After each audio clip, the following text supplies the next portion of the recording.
Bagus sekali. Mari kita lanjutkan perjalanan membaca Al-Quran melalui kacamata Mustansir Mir. Kali ini dengan menelusuri surat Al-Muminun, surat ke-23 dalam Mushaf, yang menjadi salah satu contoh paling kuat tentang bagaimana struktur, retorika, dan tema spiritual saling berpadu untuk membentuk sebuah narasi Qur'ani yang utuh dan menggugah.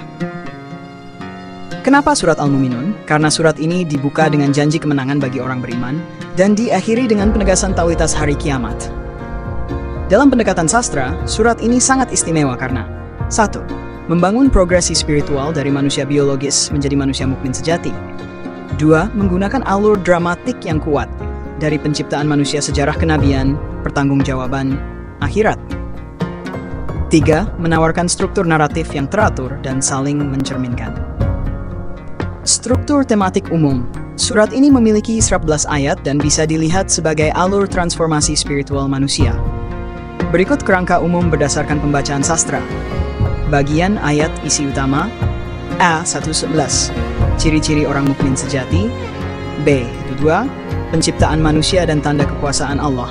C. 23-44 Sejarah penolakan terhadap para rasul. D. Baqbaqablim 50 Kisah Musa dan Harun, Isa dan Maryam.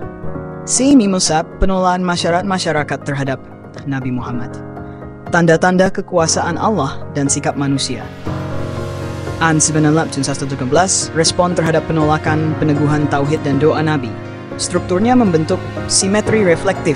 Bagian awal dan akhir saling berkaitan, lalu bagian tengah menjadi titik fokus historis spiritual. Analisis struktur Sinjin. Struktur surat Al-Muminun. Pasangan isi pokok E 111 E 17 Kemenangan orang mukmin. Strategi menghadapi orang kafir, doa perlindungan. B. Dujusnullah, tubuh, hewan, alam. Bukti kekuasaannya dan kelemahan manusia. C. Penolakan umat terdahulu, penolakan umat kini.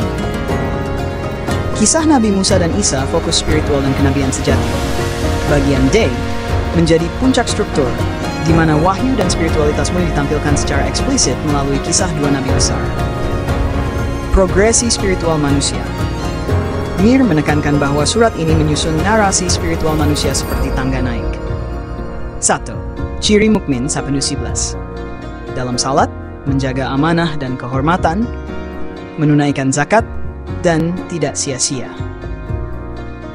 Gambaran dia beriman. 2. Asal-usul manusia 11-15 dari tanah, mani, alaqah, mudghah, tulang, daging, ruh. Ini bukan hanya biologi, tapi perjalanan eksistensi. 3. Sejarah kenabian 2P3 Nuh, Hud, Syalih, Musa, dan Isa. Membentuk konteks bahwa iman adalah warisan kenabian, bukan tren sosial. 4. Reaksi manusia, mereka masih menolak meski diberi tanda. Kontras antara akal sehat dan kesombongan batin.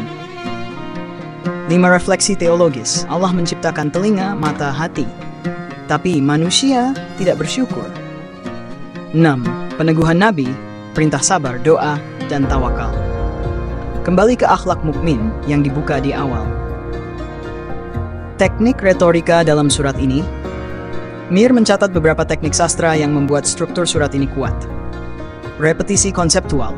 Kata, kami menciptakan diulang untuk menekankan kesinambungan kekuasaan Allah.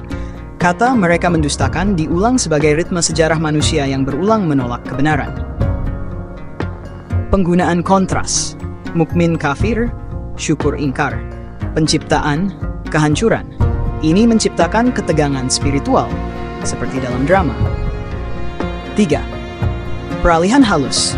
Peralihan dari ayat biologi, 13-16, ke pernyataan. Maka Maha Suci Allah pencipta yang paling baik. Dari penciptaan fisik ke kesadaran spiritual. Apa yang diajarkan surat Al-Muminun?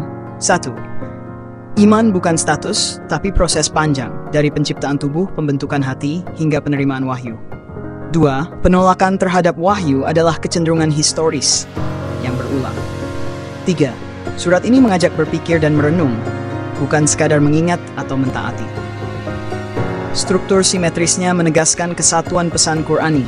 Dari awal hingga akhir, manusia diajak naik ke tangga spiritual.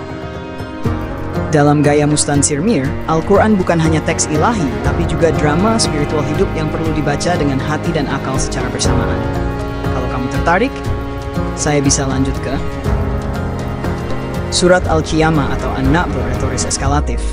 Perbandingan struktur Al-Mu'minun dengan Mazmur dalam kitab suci Ibrani. Panduan membuat kajian sir sastra untuk halakah atau studi akademik. Kamu ingin lanjut kemana?